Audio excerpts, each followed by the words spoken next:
Are you struggling with filtering data dynamically in Power BI? Today, we're diving into one of the most essential DAX functions, filter.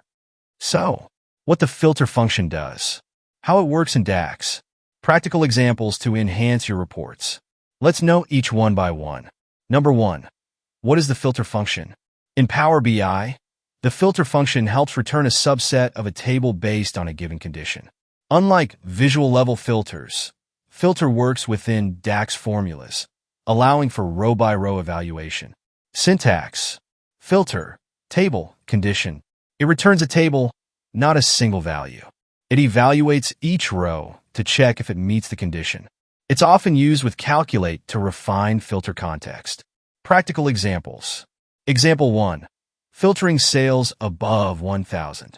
Filter sales amount greater than 1,000. This returns a table with sales transactions where sales amount greater than 1,000. Example 2. Using filter with calculate. Calculate sum sales amount. Filter sales region equals West. This calculates the total sales only for the West region. Using filter inside calculate gives you more control over filter context. So you must know filter because 1. It helps in handling complex filtering in large data sets. 2. Works with other DAX functions for advanced calculations.